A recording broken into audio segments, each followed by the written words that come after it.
Canal qui écoute un avis de la terrain, tu connais que 1 kilo de poisson est commis à $1.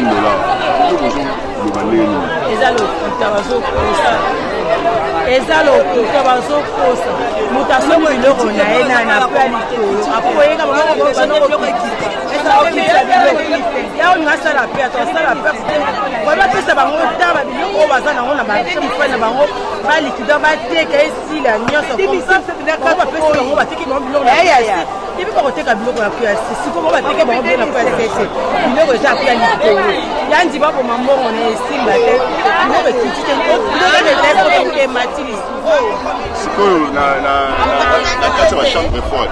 Nous sommes à poisson à combien? Carton à poisson à combien?